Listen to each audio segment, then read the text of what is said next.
Hello, welcome. My name's Clare Murray of CM Murray, and I am delighted to be here with my fabulous friends, David Shufflebotham, who is the UK's, let's just say it, he's the UK's leading partner remuneration specialist. Am I right? I think so. And my fabulous partner, Corinne Staves, who is, I'm going to say it again, one of the UK's leading partnership structuring specialists. And we are here today to talk about all things law firm partner remuneration. Okay, so David, we're going to start with you. What are the current challenges, and maybe not even current, maybe they're just the perennial challenges that you are seeing in partner remuneration systems? And are there any significant differences between the big international firms and maybe smaller, medium-sized firms? Yeah, thanks, Claire. I'm not sure I deserve that introduction, but Oh, you do. we'll go with it. There are a couple of classic concerns for firms that lead them to change their REM systems. First of all, as the market's changed over time and the variation in partner contribution to that business has changed and it's become more varied, firms have had to move away from, certainly in a UK context, from their more sort of communal sharing, lockstep style models, and we're still seeing that. So even though lots of firms have changed away from it, there's still baggage from that. So you're seeing those changes where partner contributions are now really varied, and therefore you need a system that can cope with that. And that's often the case for firms that want to change their REM system. And of course, you get a knock-on effect into partners leaving in those cases if they don't think that they've got enough of the share of the pie coming their way. So those are the two sort of classics. And currently, smaller firms, larger firms. Larger firms, what I'm seeing is sometimes having to manage a large cohort of fixed share partners, and those types of arrangements have been in place for a while now. And I think firms are appreciating how much management that takes in terms of their remuneration and looking for ways to adapt that. And for smaller firms, generally founder issues in terms of founders wanting to achieve a managed and good sort of means of exit, but also where they're changing and growing and really sort of stretching themselves, and they realize that they're going to need to change the system that has served them well to date. I think I would add to that, David, that we're seeing sort of the finances of firms have had some really strong years over COVID, and then off the back of that we saw interest costs going up, costs going up. So we're seeing turnover and profit being squeezed, and I think that's probably affecting sort of the smaller and medium-sized firms quite a significant way. So we're seeing firms trying to react to that sort of change in fortunes, if you like, and therefore there's a lot of focus on the compensation system because they're sort of sharing out fundamentally a smaller pot of profit, certainly relative to some slightly kind of better years previous to where we are exactly now. And I think the other current trend that we are seeing, particularly on the larger firm side, is firms trying to work out how to stem the flow of partners and partner exits to, for example, US firms, the London office of a US firm, for example, where partners perceive greater opportunity and greater potential compensation. So firms are thinking about adapting their compensation systems either to discourage those sorts of behaviours or to punish those people who do decide to make the move to try and build in protection for the firm in those sorts of circumstances. So the threat, for example, that if you resign, there's a discretion that might be exercised that could dramatically reduce your profit share during your exit. So certainly we get a lot of questions around that. So firms are sort of facing these issues, and how do you, David, see them typically respond? Are they sort of very pragmatic short-term fixes, sort of tweaking around the edges, or are they approaching it with a more substantial overhaul, which is a braver thing to do? So what are you seeing there? Yeah, typically, given the way the partnerships work and decision making within partnerships tends to rest with, via weighted voting rights, etc., on these sort of things, tends to rest with the most senior partners. What I tend to see is what I call 2 or 3 bites of the cherry. And what happens at first is that there'll be a small step, there'll be a recognition that something needs to change, but the partners are not really at that stage up for a wholesale change. And what they'll often do is they'll look at their profit allocation mechanism, and by that I mean the number of rungs on the profit sharing ladder or the size of a bonus pot, etc. So those very mechanical bits of their system, and they think, if we just change these, or we put in a gateway, we make it a little bit harder to go up, and we're not, we're trying to avoid a presumption of progression now. When they start to do that, that you see that as the first step, but as they come to operate that system, they recognize that actually there's more to it than that. That the change might have helped them a little bit, but as they understand what the change means, they then realize that they need to look at a more thoroughgoing review of, for example, how they evaluate partner contribution. It may have served them well for the old system, but now in this new system, they have to be a bit more robust and a bit more thorough. And also they might have to look at the governance and the process that they go through, down to, when they start the process. What sort of things do they need back from the partners? Do they need better self-evaluation, for example? So do you see that there's not necessarily a joined up approach for, sort of end to end, from assessing, evaluating in the first place in a very honest and thorough way, to then how you allocate the money at the end? Yeah, there's a bit of a sort of paracetamol or Nurofen type of fix sort at the front to cure the sort of headache that they've got. Okay. But they realise actually, after they've operated their system for a couple of years, generally 2 cycles, I'd say, then they realise they've got to head off to the physio or the chiropractor, or worse still, if things are looking really bad, to the consultant surgeon. So you're better off starting with a bit of with something that's a bit more thoroughgoing, but it's hard to do within the context of that forum for decision making, which is a partnership. And it takes a very brave and well-backed, well-endorsed management team to know that they can drive through that sort of change. Corinne? I think I would agree with all of those points. I'm slightly alarmed that you have to go straight to brain transplant, but I think I can do to absolutely take your point, David.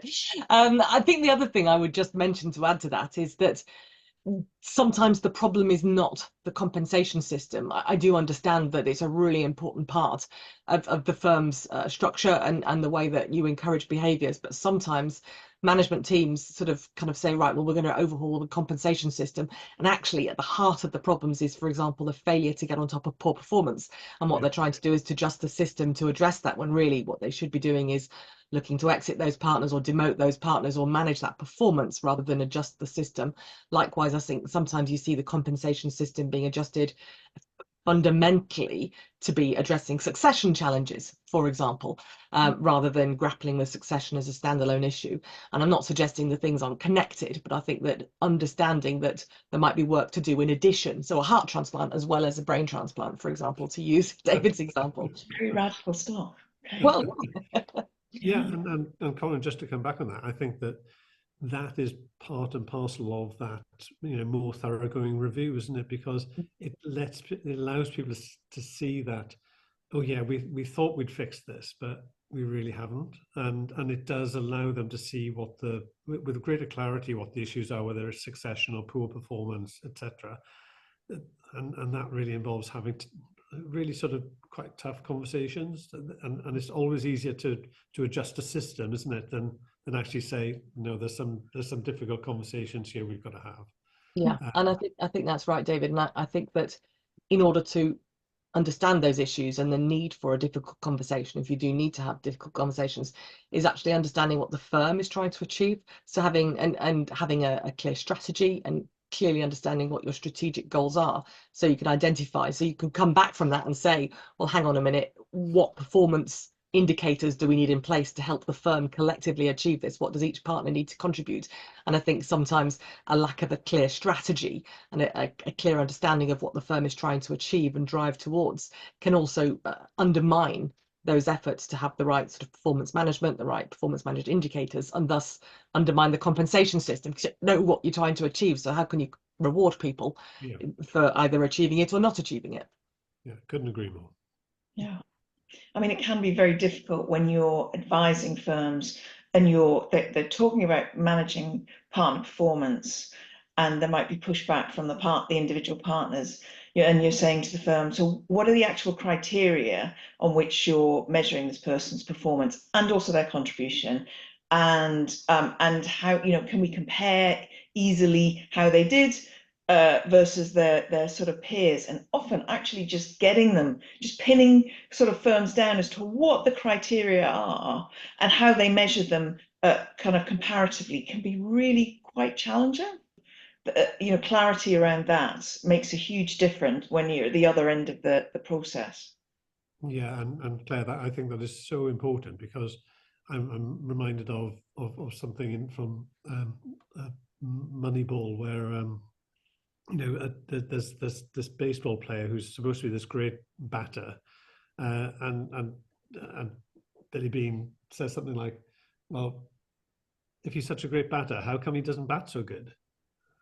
and it's the criteria that you apply that can bust some of these myths within firms. You say, "Oh, so and so has been a great fee earner and business winner, and for the last 10 years."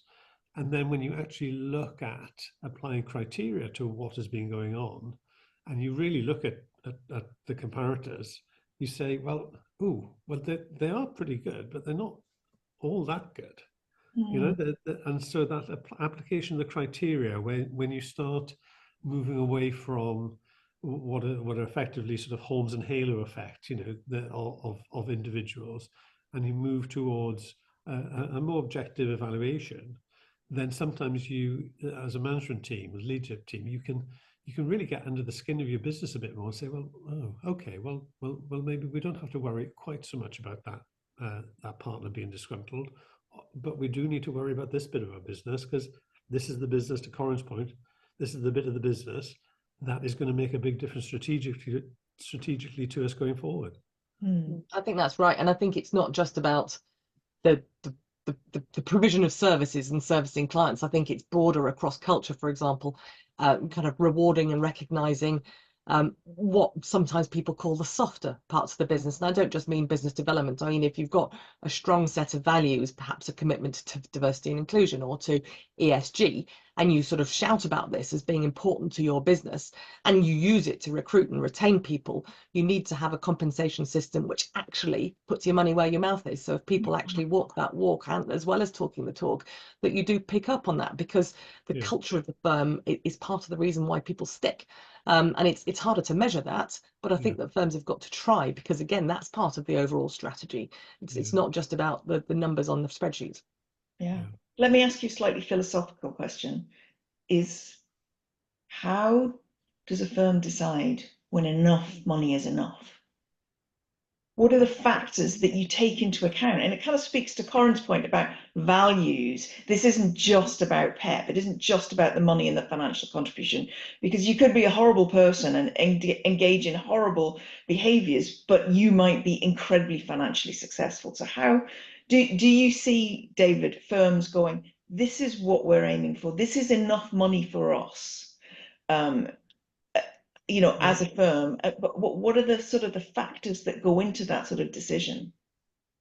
Yeah, well, the fundamental underpin of achieving decent REM levels for your partners is that you've got to be at or near market rate for your top performing partners. Because if you're not, those top performing partners have got options.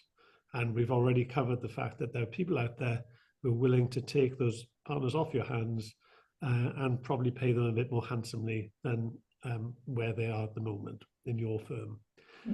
So market rate is really, really important. And sometimes when I'm dealing with partnerships, partners can forget that, because they are objectively well paid, right? they're wealthy people. They're generating large amounts of wealth for themselves and for others. And you might think, well, that's in and of itself, that's fine. We can concentrate on other things now. But once you get away, materially away from market rate, you are going to cause yourself a lot of pain and a lot of difficulty in managing that partnership cohort. You can manage the difference between where you are versus market by having a really, really good what economists might call social norm around your business. So environment is great. You are values driven, and that matches where the partners are. You have got great colleagues. The work is top rate.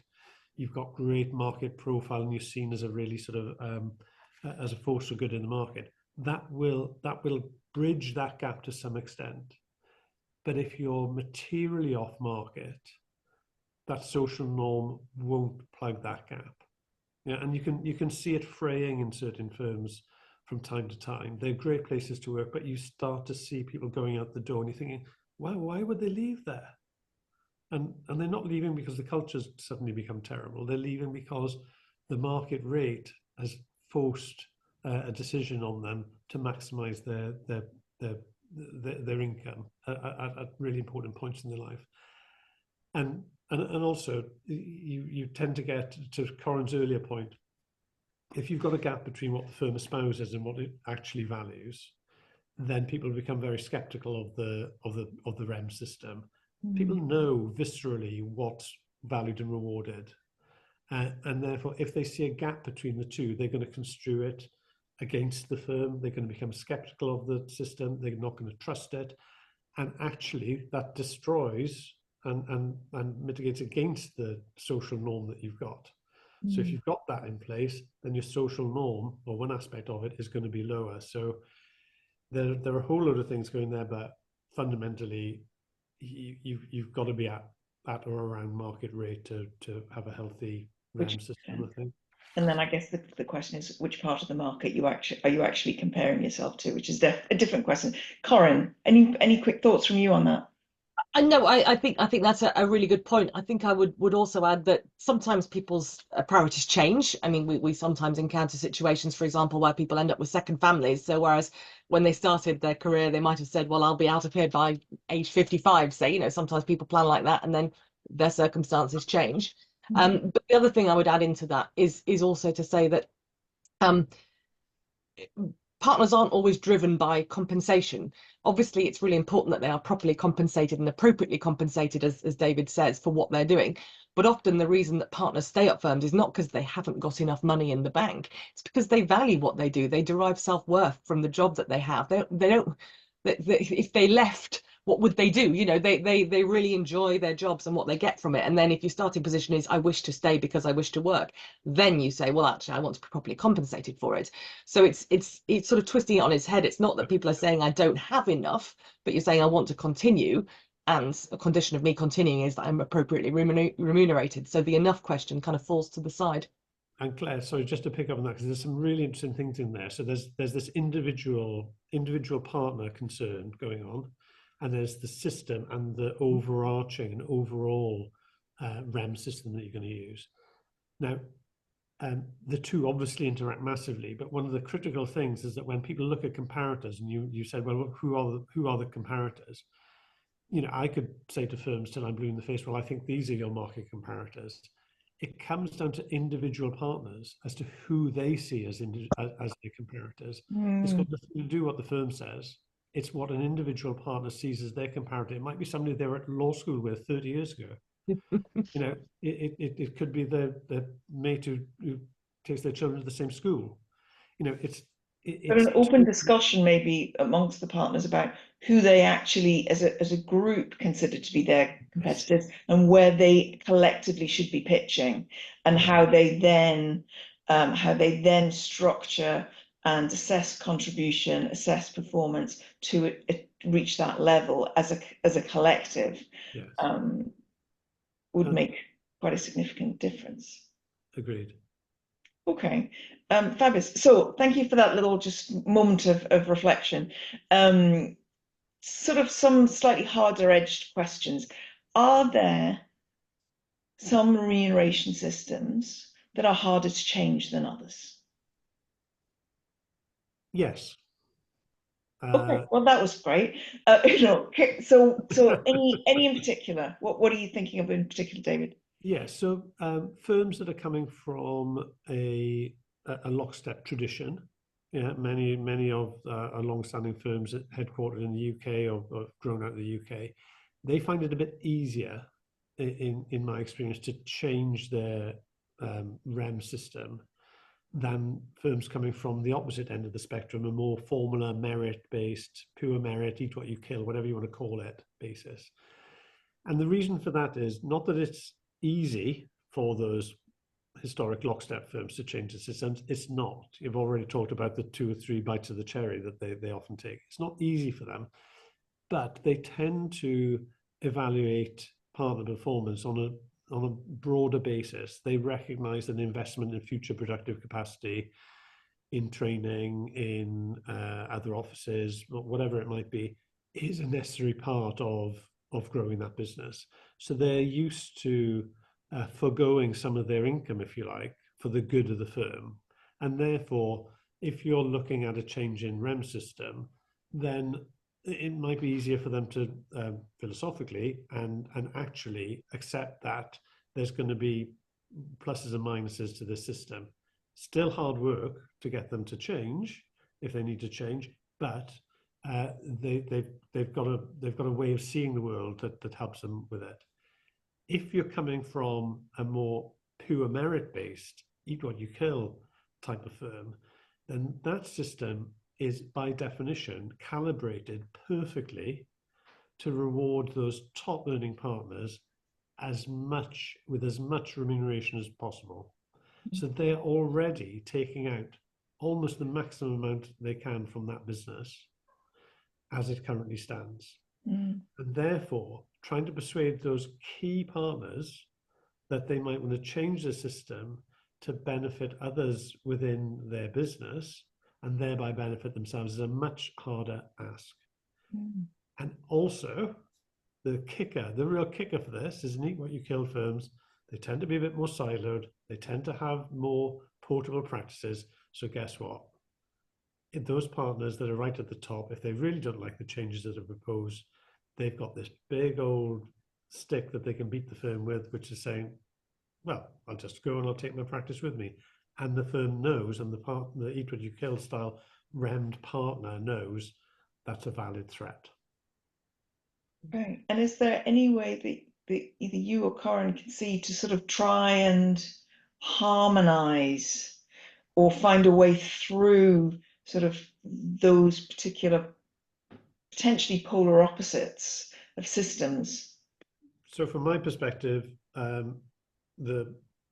clearly if you've got a really deteriorating market position, so if you've got a proper burning platform, then it's easier to persuade people. And in fact, in my experience of firms, they work pretty well together at the point at which they all realize that this is existential as opposed to just awkward. They will pull together and things will actually change then because they know which side their bread is buttered, if you like.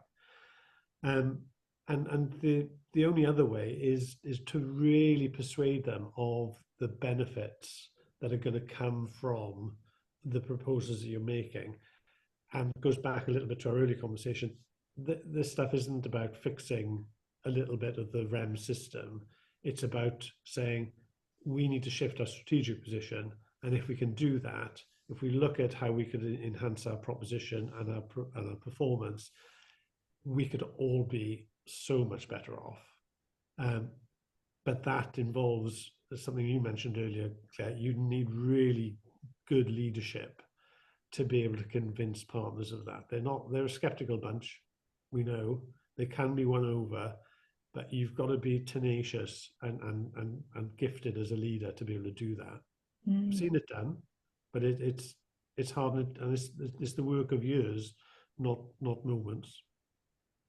Corinne? I agree with that because almost without exception, the constitutional documents will reserve the power to change the remuneration system to the partners. So the starting point is how can we persuade, for want of a better word, the partners to to take this leap. So partners have got to be convinced enough to vote for it, that it's good for them individually, because let's be honest, we all vote a little bit selfishly, as well as for the firm as a whole, because everybody recognises the value of collective success on the individual partners. So I think that's right, and I think the risk for leaders in embarking on a project like this is if they don't win those hearts and minds, it effectively becomes a vote of no confidence. Because if you really try and propose something significant like compensation change and you don't get that vote through, then you really need to be thinking seriously about whether you're the right person to be leading the firm, and the partners will probably lose that kind of faith in you. So I think it is a big deal, and the leaders would only take it forward if they were absolutely convinced that they'd be able to get that support and do have that support before it comes to a vote. Yeah. Yeah, Which is a great point. I want to create a cliffhanger moment here.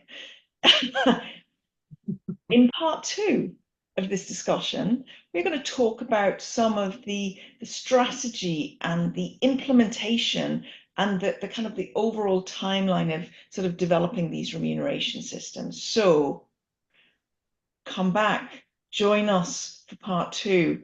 Thank you for staying with us to the end of this part 1. I hope you've enjoyed it. It's been more of an overview, theoretical, philosophical. For me, really interesting. So thank you very much, Corinne and David. Looking forward to seeing you in part 2. Do come back and join us. Please do reach out to David and Corinne with any questions you might have about your remuneration system, kind of challenges, opportunities that you think there might be. They would love to hear from you. We'd love to hear from you. And thanks again. See you for part 2 very soon. Thank you.